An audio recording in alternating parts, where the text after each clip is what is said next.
All right, so we're down in Nashville, Tennessee. Yeah. And we're hanging out at Sony ATV today, and we're with Brandon Ray. Brandon just did a killer mason jar session for us. Thanks for doing that, buddy. Dude, thanks for having me. No problem. So, our Canadian content for the mason jar session, maybe tell us who you wrote your session with.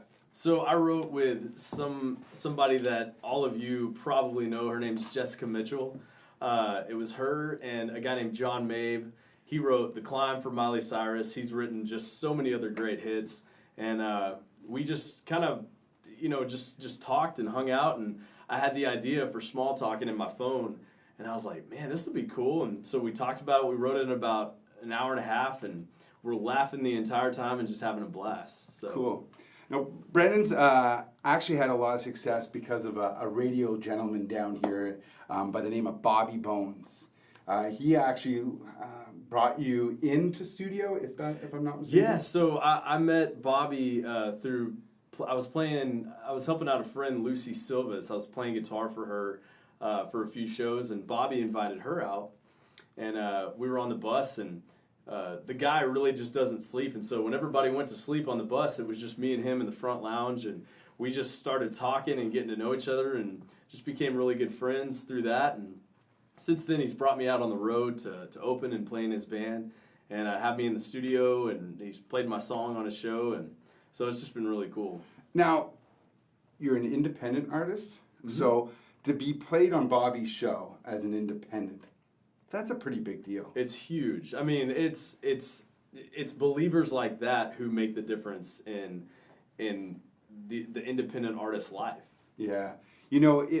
Again, Bobby Bones has probably the biggest country radio show in the U.S. On radio. So, I mean, it's a pretty big deal when you get that. American Way was your first single that was given to radio, I guess you could say. But this isn't like your first rodeo, dude. Like, you've been doing this since 2013, 2010 time frame. So how has the trek been for you over that period of time? It's been interesting. I lived in Texas. I grew up there in a small West Texas town, and moved to the Dallas area, and I was in a rock band. And me and my brother Ryan, who still plays drums for me to this day, we were in a rock band. We did the Warped Tour a couple years in a row. We did close to 300 shows a year just doing the rock thing.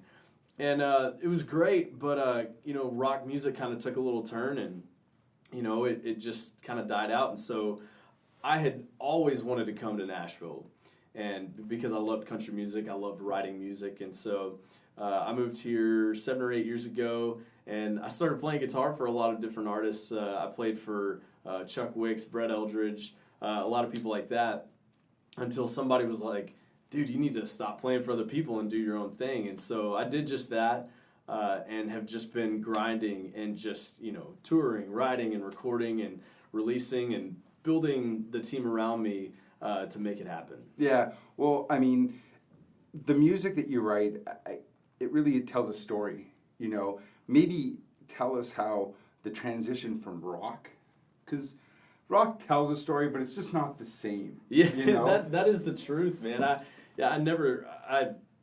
You never really think about that, but it is true. I think rock is more about the feel, and it's more about how it makes you feel and get you moving and dancing and headbanging. But country music, way all the way back to Johnny Cash and Hank Williams, and before that, it was all about the storytelling. It was all about those sad stories or those, those fun ditties that made you want to dance and sing.